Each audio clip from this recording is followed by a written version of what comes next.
శుభాకాంక్షలు అభినందనలు తెలియజేస్తాను.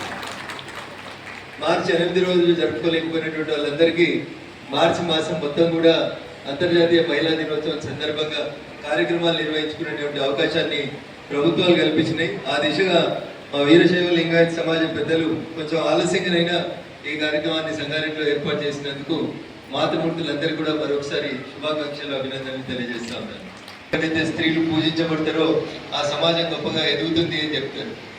ఇక్కడ అదృష్టం ఈరోజు మా మీటింగ్లో చూస్తే 33% కాదు, మహిళలకి 66% రిజర్వేషన్ ఇచ్చే రీతిలో మహిళలు హాజరైనరు.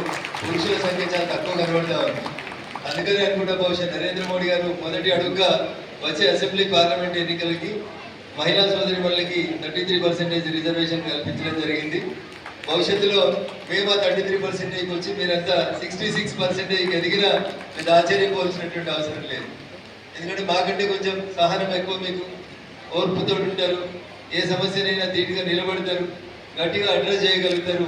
అందుకనే ఈ దేశంలో ఉన్నటువంటి అనేక మంది దేవతామూర్తుల పేర్లు కానివ్వండి, ఆఖరికి మనం నడిచేటువంటి నేల పేరు కానివ్వండి, ఈ గడ్డను కానీ భారత్ మాత అనే చెప్తారు తప్ప ఇంకొకటి చెప్పారు. ఎందుకంటే నిజంగా కూడా ఒప్పుకోవాలి, మాకు కొంచెం ఓపిక తక్కువ. మేము చేసిన దానికంటే చాలా గొప్పగా అదే పనిని అనేక మంది మాతృమూర్తులు అక్కా జిల్లాలకు చేసేటువంటి కెపాసిటీ ఉంటుంది.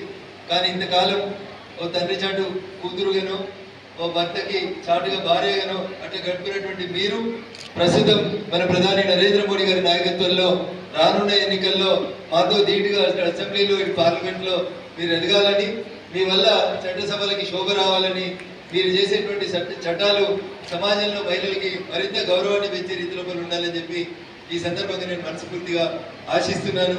టీవీలు పెడదామంటే ఆ బ్రేకింగ్ వార్తలు చూద్దామంటే ఇబ్బందికరంగా కనబడుతుంది.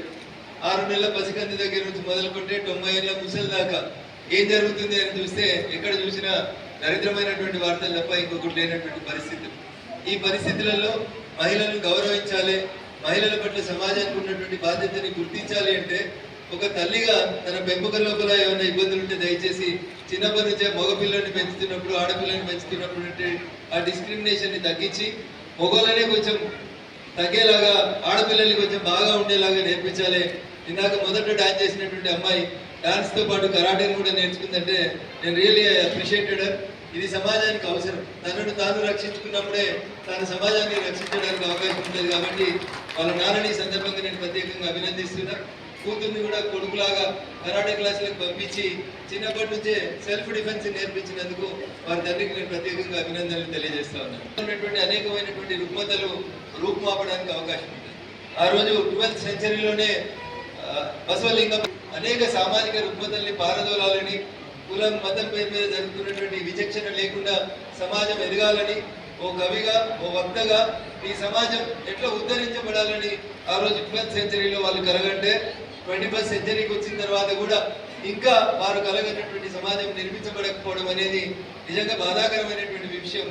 ఈ మధ్యలో ఎక్కడికి పోయినా పటాచేరు దగ్గర నుంచి మొదలుకుంటే హైదరాబాద్ వరకు ఏ పట్టణానికి పోయినా బసవేశ్వరుని విగ్రహాలు చాలా గొప్పగా ఏర్పాటు చేస్తూ ఉన్నారు. విగ్రహం ఏర్పాటు చేసిన వెనకాల ఉన్నటువంటి ఉద్దేశం, దయచేసి ఆ మహాత్ముని చూసినప్పుడైనా ఆ మహాత్ముని యొక్క ఆలోచన విధానం, ఆ మహాత్ముని యొక్క స్ఫూర్తిని మనమందరం తీసుకొని ముందుకెళ్లాలని చెప్పి మీకు అందరికీ కూడా సవినయంగా విజ్ఞప్తి చేస్తూ, ఈ నిన్ననే ఒక ప్రముఖ దినపత్రికలో ఒక వార్త వచ్చింది. క్యాన్సర్కి సంబంధించినటువంటి టెస్టులు నిర్వహిస్తే ప్రతి 8 మంది పురుషులలో ఒకరికి, ప్రతి 6గురిలో ఒక మహిళా సోదరి మనకి క్యాన్సర్ వస్తూ ఉందని, దీనివల్ల సమాజంలో ఉండేటువంటి ఆడపిల్లలకి చాలా ఇబ్బందులు వస్తాయనేటువంటి వార్తల్ని నిన్న ఒక ప్రముఖ దినపత్రిక ICMR నివేదిక ద్వారా తెలియజేసింది. అందుకని క్యాన్సర్ అంటే అదేదో టెస్ట్ చేయించుకోకూడదన్న అంశంగా కాకుండా దయచేసి మాతృమూర్తులు అందరూ కూడా క్యాన్సర్ పరీక్షలకి ఫ్రీక్వెంట్గా వెళ్తే క్యాన్సర్ని మొదటి దశలో ఐడెంటిఫై చేసుకుంటే సమాజంలో మనం మరికొంతకాలం మన జీవితాన్ని కొనసాగించడానికి అవకాశం ఉంటుంది. మెదక్ పార్లమెంట్ సభ్యుడిగా నాకు అవకాశం ఇచ్చిన తర్వాత నా పార్లమెంటరీ నియోజకవర్గం పరిధి లోపల నేను చాలా వరకు విద్యా వైద్యానికి సంబంధించినటువంటి అంశాలకే ప్రాధాన్యత ఇస్తూ ముందుకు వెళ్తా ఉన్నాను. నిన్ననే సంగారెడ్డిలో NTPC అనేటువంటి ఒక సంస్థ సహకారంతో టీబీ ముక్త భారత్ అభియాన్ అనేటువంటి ఒక కార్యక్రమాన్ని భారత ప్రధాని నరేంద్ర మోడీ గారు ఇస్తే, ఇంతకుముందు ఊళ్ళలో ఎవరికైనా టీబీ పరీక్ష చేయాలంటే హాస్పిటల్ తీసుకొచ్చి ల్యాబ్లలో ఎక్స్రేలు, టెస్టులు ఇతరత్ర చేయాల్సినటువంటి పరిస్థితి ఉంటే, కానీ ఇప్పుడు కొత్తది ఒక ల్యాప్టాప్ సైజు లోపల ఒక మిషన్ వచ్చింది. అది తీసుకొని మనం పల్లెటూరు కూడా పోయి అక్కడ ఉన్నటువంటి వ్యక్తులకు ఎక్కడికక్కడనే టెస్టులు చేసి వారికి క్షయం ఉందా లేదా అనేది చూడడానికి ఒక అవకాశాన్ని కల్పిస్తా ఉంది. అట్లా మారుతున్నటువంటి కాలంలో మారుతున్నటువంటి వైద్య రంగంలో వస్తున్నటువంటి కొత్త రకాలైనటువంటి సేవలను ఉపయోగించుకొని సమాజంలో ఎలాంటి వ్యాధులు ప్రబలకుండా చూసుకునేటువంటి బాధ్యతని మా మాతృమూర్తులు తీసుకుంటే బాగుంటుందని చెప్పి నేను ఈ సందర్భంగా విజ్ఞప్తి చేస్తూ ఈ వేదిక ద్వారా నేను మీకు ఒక అప్పీల్ చేయదలుచుకున్నాను.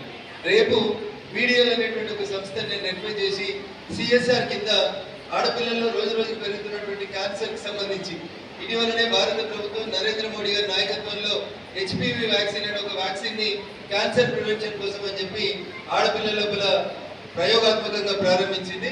రేపు నేను ఈ రాష్ట్ర గవర్నర్ గారి చేతుల మీద ఒక బస్సుని ఇనాగరేట్ చేస్తా ఉన్నాను. ఆ బస్సు గొప్పతనం ఏంటంటే లోపల అన్ని తీసేసి దాన్ని ఒక హాస్పిటల్ లాగా మార్చినాం. ఎందుకంటే ఏదైనా పల్లెటూరుకో మండల కేంద్రంలో వస్తే ఆడపిల్లలకి బ్రెస్ట్ క్యాన్సర్ సర్వైకల్ క్యాన్సర్ టెస్టులు చేయాలంటే అక్కడ సరైనటువంటి ఏర్పాట్లు ఉండవు. కాబట్టి బస్సు లోపలంతా తీసేసి దాన్ని కంప్లీట్ గా నా కూతురు స్వయాన షీజే గైనకాలజిస్ట్, నా అల్లుడు ఆక్వా సర్జన్ కాబట్టి వాళ్ళిద్దరిని తీసుకొని పోయి అక్కడ ఉన్నటువంటి మాతృమూర్తులందరికీ ₹1 ఖర్చు లేకుండా బ్రెస్ట్ క్యాన్సర్ సర్వైకల్ క్యాన్సర్ ఇట్లాంటివి ఏమైనా ఉన్నాయేమో టెస్టులు చేసి ఎవరికైనా ప్రిలిమినరీ లేదా సెకండరీ స్టేజ్ లో ఉంటే హైదరాబాద్కి తీసుకెళ్లి వారికి ఎంత వీలైతే అంత నా ఎంపీ కూడా నిధుల ద్వారా ఖర్చు పెట్టి సాధ్యమైనంత ఎక్కువ వరకు పల్లెటూర్లలో ఉన్నటువంటి మాతృమూర్తులకి క్యాన్సర్ బారిన పడకుండా ప్రొటెక్ట్ చేయడానికి అని చెప్పి రేపు ఉదయం 11 గంటలకి రాష్ట్ర గవర్నర్ గారు అవకాశం ఇచ్చిండ్రు. అందుకని మీ మండల కేంద్రాలకు వస్తాం. ఖచ్చితంగా నా పార్లమెంటు పరిధిలో 45 మండలాలు 12 మున్సిపాలిటీలు ఉన్నాయి. ఖచ్చితంగా మొట్టమొదటిగా ప్రతి మండల కేంద్రంలో ఎవ్రీ సండే ఒక క్యాంప్ పెట్టి ఆ మండలంలో ఉన్నటువంటి మాతృమూర్తులందరినీ అక్కడికే తీసుకొచ్చి అక్కడే ఒక రకమైనటువంటి పరీక్ష చేద్దామనేటువంటి ఒక మంచి ఆలోచనతో మీ అందరి ఓట్లతో మీ అందరి ఆశీస్సులతో మెదక్ పార్లమెంట్ సభ్యుడిగా గెలిచిన నేను మా మాతృమూర్తుల రుణం తీసుకోవాలని చెప్పి ఒక కార్యక్రమాన్ని రేపు ప్రారంభిస్తా ఉన్నాను. ఈ సందర్భంగా చాలా మంది సమాజంలో ఎన్లైటెన్ పీపుల్ వచ్చినారు, చదువుకున్న వాళ్ళు వచ్చినారు. సమాజాన్ని మరింత చైతన్యవంతం చేసేటువంటి మీ అందరినీ వేదిక ద్వారా కలుసుకునేటువంటి అవకాశాన్ని వాడుకొని రేపటి నుంచి ఎక్కడ ఎవరికి ఇబ్బంది ఉన్నా మొహమాట పడకుండా క్యాన్సర్ స్క్రీనింగ్ టెస్టులు అందరూ కూడా మహిళల్ని ఎంకరేజ్ చేయాల్సిందిగా మీ అందరినీ కోరుకుంటూ మరొకసారి ఈ సమాజం మనకి ఏమి ఇచ్చిందని కాకుండా సమాజానికి మనం ఏమి ఇచ్చేందుకు ప్రయత్నం చేస్తున్నాం అనేటువంటి ఒక ఆలోచనలో మీరందరూ కూడా సహకరించాలని మీ తమ్ముడిగా మీ అన్నగా ఆ దిశగా మీ ఆశీస్సులు ఎల్లప్పుడూ మాకు ఉండాలని కోరుకుంటూ నాటి బసవలింగేశ్వరుని కళను బసవేశ్వరుని కళని సమాజంలో కులరహితమైనటువంటి ఒక మంచి ఆలోచన విధానంతో అభివృద్ధి చెందాలనేటువంటి ఆకాంక్షని తీసుకెళ్లి మీరు ముందుకెళ్లేటువంటి పరిణామ క్రమంలో మీరు నిర్మించతలపెట్టినటువంటి మీ వీరశైవ సమాజం భవనానికి గౌరవ జైరాబాద్ పార్లమెంట్ సభ్యులు సురేష్ శెట్టార్ గారితో కలిసి నేను కూడా నా వంతు సహాయ సహకారాలు అందిస్తానని, గత ప్రభుత్వం కాశీపూర్లో ఇచ్చినటువంటి మీ 1 ఎకరా స్థలానికి సంబంధించి ఏమైనా లీగల్ ఇబ్బందులు ఉంటే వృత్తిరీత్యా నేనే అడ్వకేట్ కాబట్టి సాధ్యమైనంత తొందరగా దానికి సంబంధించినటువంటి కాయిదాలు మాకు ఇస్తే 2026లోనే మీరు నా వంతు సహాయ సహకారాలు పూర్తిగా అందిస్తారని మనస్ఫూర్తిగా తెలియజేస్తూ, ముఖ్య అతిథిగా పిలిస్తే చివరిలో మాట్లాడాలి కానీ మా అక్కయ్యలు అందరూ మాట్లాడినాక చివరికి మాట్లాడదామనుకున్నాం. బట్ ఇతర కార్యక్రమాలు లేదు. 12 గంటలకు వచ్చి 2 గంటలకు పోవాలనుకున్నాను. కార్యక్రమం మీరే కొంచెం ఆలస్యంగా ప్రారంభించారు కాబట్టి మొదట మాట్లాడే అవకాశం ఇచ్చినటువంటి గౌరవ మీ సమాజం అధ్యక్షులు సభాధ్యక్షులు నరసింహులు గారికి, కార్యక్రమ నిర్వాహకులు అడివప్ప గారికి ఇందాక వారు వచ్చిన గుర్తు చేస్తా ఉన్నారు. అన్న మమ్మల్ని అందరినీ ఓబీసీలో కలిపేటువంటి కార్యక్రమంలో భారత పార్లమెంట్ లో జరిగేటువంటి చర్చల్లో కానీ భారత ప్రభుత్వం తీసుకునే నిర్ణయంలో కానీ మీ వంతు భాగస్వామ్యం ఉండాలని కోరిండ్రు. ఖచ్చితంగా అడివప్ప గారు ఈ ప్రాంత పార్లమెంట్ సభ్యుడిగా ఈ ప్రాంతంలో ఎక్కువ మంది మా వీరశైవ లింగాయత సోదరులు ఉంటారు కాబట్టి ఖచ్చితంగా మీ సమస్యల పట్ల భారత ప్రభుత్వాన్ని గౌరవనీయులు నరేంద్ర మోడీ గారిని ఒప్పించి మీ అడుగులు ఆ దిశగా పడేందుకు వీరశైవ సమాజం యొక్క అడుగులు అభ్యున్నతి వైపు పడే దిశగా స్థానిక పార్లమెంట్ సభ్యుడిగా నా వంతు సహాయ సహకారాలు ఎల్లప్పుడూ అందజేస్తానని చెప్పి తెలియజేస్తూ అవకాశం ఇచ్చినటువంటి వేదిక మీద ఉన్నటువంటి పెద్దలకి